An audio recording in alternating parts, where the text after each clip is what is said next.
السلام عليكم ورحمة الله وبركاته. ازيكم يا حبايبي يا حلوين يلي في بيوتكم منورين؟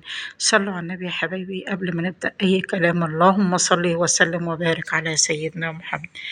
طبعا يا حبايب قلبي قبل ما نتكلم في أي مواضيع ندعي لإخواتنا ويا حبايبنا في غزة وفلسطين وفي سوريا وفي اليمن وجنوب لبنان والسودان. ربنا يعم الخير والسلام في كل بقاع الأرض ويصلح حالنا جميعا في مصر ويألف ما بين قلوبنا جميعا ويعم الخير. اللهم آمين اللهم آمين. طبعا يا حبايب قلبي احنا في أيام فضيلة وبندعي ربنا إن احنا نخرج نتقرب إلى ربنا ونخرج من هذا الشهر المبارك بكل خير وبكل طاعات لله سبحانه وتعالى. وانا ما بحبش اتكلم في اي مواضيع وانتوا شايفيني الايام دي ما بعملش الا يمكن عملت بس واحد.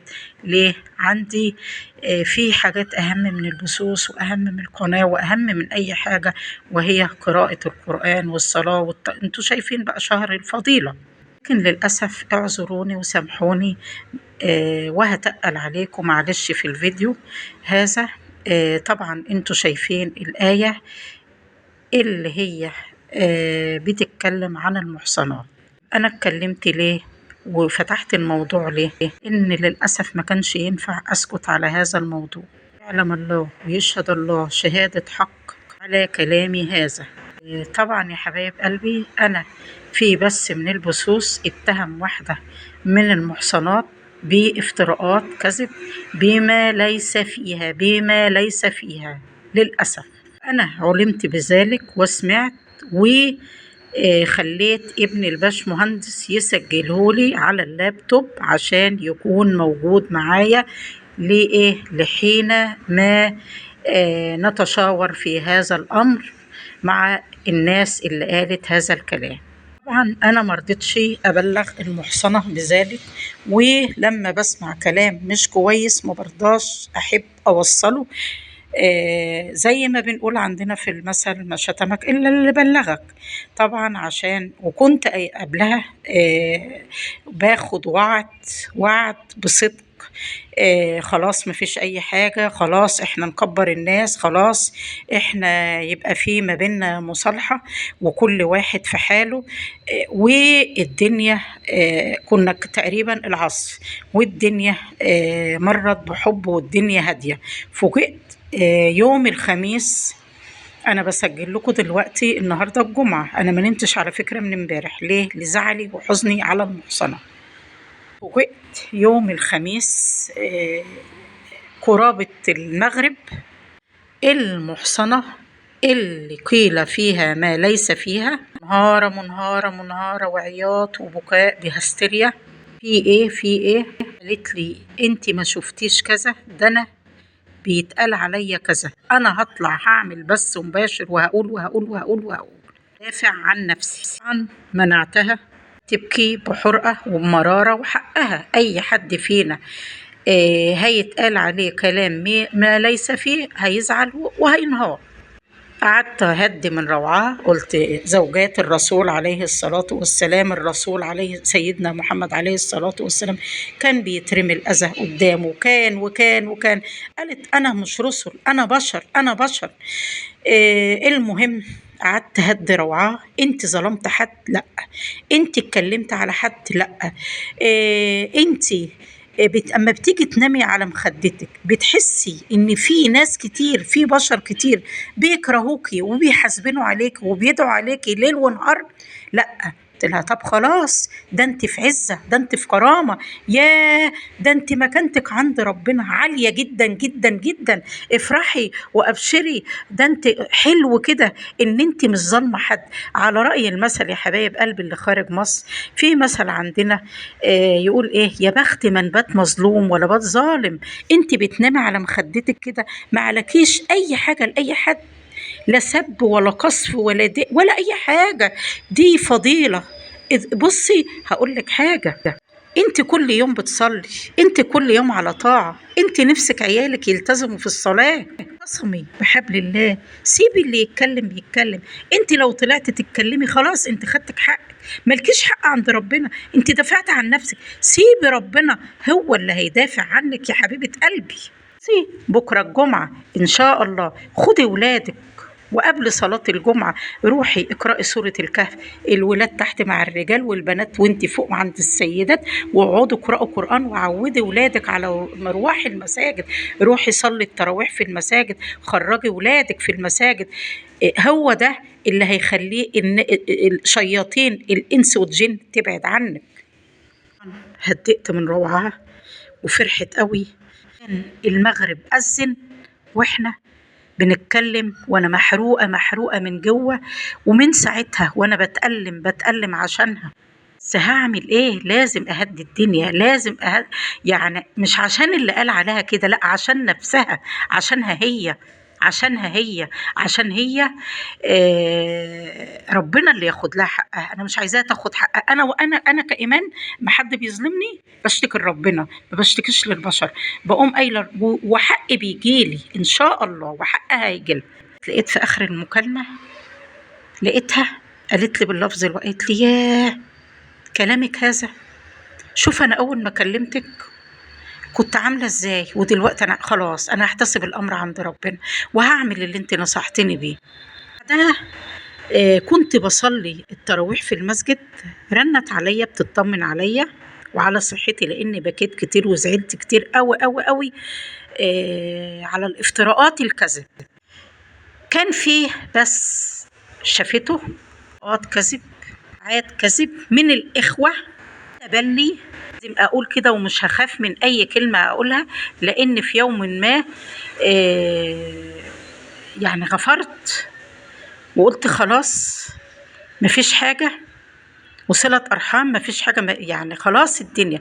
وكنت بدخل لهم في التعليقات لما الاقيهم في فيديوهات زعلانين وحزانة، أدخل لهم في الفيديوهات كده وأقول لهم إيه، ألف مبروك على الشقة الجديدة، ربنا يتمم لكم على خير، رب عقبال ما تجوزوا عيالكم فيه. لكن للأسف أنا كنت غلطانة من بعد اللي حصل ده، أنا كنت غلطانة في إني وضعت ثقتي وفكرت ان هم زيي. لكن انا مش هتكلم اكتر من كده، ربنا هو اللي هيجيب الحقوق، ربنا هينصر المحصنة اللي قذفت بالكلام في البث الاولاني والبث التاني بالافتراءات الكاذبة. حبيبة قلبي لما شافت البث التاني قالت لي انا بشوف البث التاني، انا جسمي تعبان، انا جسمي تعبان جدا، بس حاسه كده ايه عادي، انا واثقه من نفسي خلاص، اللي يقول يقول. في ناس للاسف ممكن تصدق، في ناس ما تعرفنيش، ما تعرفش حاجه عني، ينزلوا بلدي ويسالوا عني ويسالوا عن حياتي. قلت لها يا حبيبه قلبي حب الناس ليكي حتى لو عندك 100 واحد 100 شخص يعني واثق فيك كفاية قوي. يكفي ان ربنا سبحانه وتعالى، سيبك مننا احنا البشر، يكفي ان ربنا سبحانه وتعالى واثق من كلامك. والله ان انا ما وعدتها ان انا اعمل فيديوهات، انا حالا فكرت مع نفسي اعمل ايه. لما شفت الفيديو الاتنين اللي بيتكلموا بالافتراءات الكذب عليها قلت لا، لازم اتكلم. هي مش تتكلم عن نفسها، لا انا عشان شهادة حق اتسأل عليها قدام ربنا. ما ينفعش ان انا اشوف اخت مظلومة واقعد كده مربعه ايديا ما ردش الظلم، لا لازم اتكلم. هم ربنا يسهل لهم وهي ربنا يسهل لها. بقول للشخص المتبلي في الفيديو الاتنين اللي بيقول انت يا فلانة صاحبة فضل، لولاكي ما كانش عرف اليوتيوب. انا بقول له يا ولد احترم نفسك، يا ولد احترم نفسك. على فكرة أنا قناتي معمولة من تاريخ شهر 6. القناة اللي هي بتقول عملتني اه وماليش شرف انها تعملني. اه معمولة في شهر 9. وادخلوا وشوفوا التواريخ. انا واخداها سكرين على فكرة عندي، واخداها سكرينات عندي. انا قناتي كانت من شهر 6. انتوا قنواتكم اتفتحت، يعني انا فاتحة قبليكم. واللي فتحها لي يا ابو صاحب الفضل، ابن الباشمهندس هو اللي فتحها لي. ده الكلام ده حق الرد بتاعي انا. واللي هي المحصنة بردك محدش ساعدها في قناتها، راحت لناس بالفلوس هم اللي فتحوا لها القناة، وهي قالت هذا قبل كده. بس تعرف انت بتتكلم ازاي وبترمي الكلام على مين، ده مش وقته. والله والله ما كنت عايزة اتكلم في هذا الموضوع، انا اكبر من الكلام ده. بس وده هيبقى اول واخر كلام مني. احنا مش عايزين، انا يعني انا وقفتها عن الكلام، بس ما كانش ينفع ان انا اسكت على رمي المحصنات ده، لان دي كبيره من الكبائر. وانت الكلام ليكي، انت قلتي بنتي ومش بنتي، وانا عندي بنتي وانا عندي بنتي ويقعد لبنتي. انت طلبتها من ربنا، انت طلبتها من ربنا وبتقولي يقعد لبنتي. تمام. انت ان كنت ظالمه او مظلومه اكيد هيقعد، وهي لو ظالمه او مظلومه اكيد هيقعد.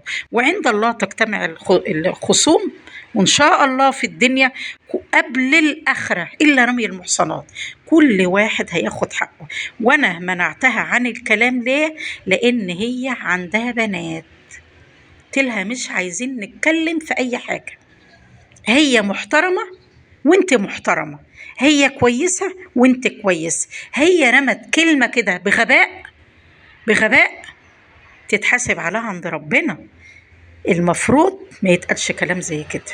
المفروض مش عشان في شويه كلام فارغ، كلام فارغ اطلع من غير مدرة واقول كلام او دريانه او معرفش في ايه، في ايه التبلي ده، ايه التبلي ده. احنا مش هنخلص من الحدوته دي، احنا مش هنخلص من الحدوته دي. احنا عايزين نفوق، عايزين نشوف حالنا، عايزين نتقرب من ربنا. خلاص انا قرفت، انا قرفت من القرف. قرف ايه ده؟ ايه اللي احنا فيه ده؟ ايه العك ده؟ المحصنة ماشية جنب الحيط. ليه ليه ليه ليه؟ وقلتي انا معرفهاش وترجعي تقولي لا ده هي اللي مش عايزة تعرفنا.